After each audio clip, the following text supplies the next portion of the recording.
She's just admin. Claire chuckled, flipping her hair like the comment alone deserved a standing ovation. The room laughed, lightly, politely. All except her fiancé. He didn't smile, just furrowed his brow and glanced my way, his tone warm and genuinely curious. "And what is it that you do exactly?" I turned my gaze to Claire. Her smirk lingered, too confident, too self-satisfied. Then I faced him. "One word," I said. "Valebrook." The air vanished from the room. Claire's father set his glass down too firmly. Her mother's face lost all color. And Claire stopped breathing. That was the moment she remembered me. We'd met 4 years back. Same college, same department, same hunger for something more. She had charisma. I had strategy. She talked about changing the world. I told her I already was. We were fire, fierce and untamed, until the spark fizzled. She preferred appearances. I craved depth. While she climbed the social ladder, I built something lasting in silence. I believed it was love. It wasn't. I was just another accessory, status on loan, until she found someone flashier. The cracks began in a group chat, a screenshot. She joked about playing secretary for me. Called me harmless, sweet, smart, but forgettable. Background noise. Then she shared it publicly. Not the whole thing, just a photo of me at my desk, captioned, "The admin girls are killing it." 20,000 likes. 50,000 shares. She didn't tag me, but I saw it. And I remembered. I didn't rage. Didn't message her. Didn't shed a tear. I did what I always do. I made a list. She wanted attention. Let her have it. But I'd make sure the spotlight she loved so much scorched.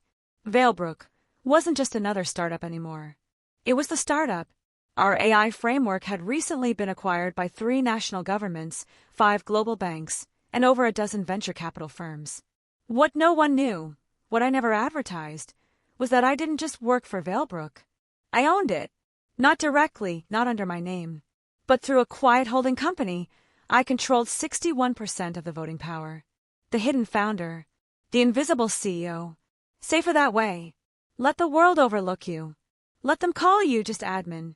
Then pull the floor out from under them. Claire and I drifted apart. Or more accurately, she floated up into brunch circles, influencer gigs, designer sponsorships. The text stopped. Then the invites. The last message she sent. "Sorry, corporate stuff isn't really your vibe. You'd be bored." I smiled when I read it, because the very corporate world she worshipped was already mine. I didn't chase her, didn't warn her, but I made sure her name came up in every background report I funded on influencers. Every campaign she pitched herself for flagged her as a liability. And when she began dating Damien, the heir to a global shipping dynasty, I waited. Because I knew Damien. He lived for legacy. And he feared scandal. She invited me to their engagement dinner. Bold move. Or maybe just stupid. I wore black.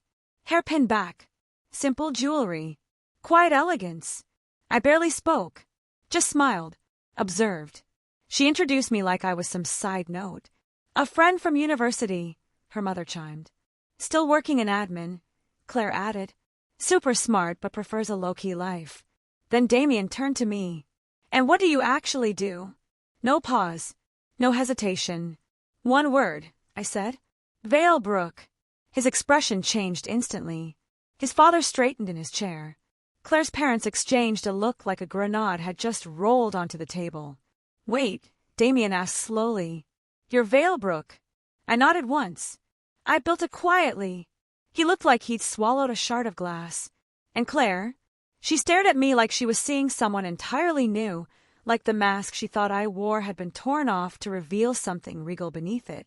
10 minutes later, Damien excused himself. His parents followed. Claire scrambled after them, panicked and pleading. I remained seated, calm. Finished my wine. I already knew how this ended. 3 days later, Damien called it off.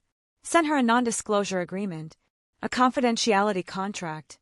Valebrook's name was trademarked in over 100 regions. I made sure she'd never use it to climb again. Every opportunity she thought she had, sealed behind doors she'd never unlock. She tried to reach out. Apologies. Explanations. Said she didn't mean any harm. I didn't respond. Because not all betrayals earn forgiveness. Some only deserve consequences. Today I'm still quiet. Still, just admin to the unobservant. But those who do notice, they ask first.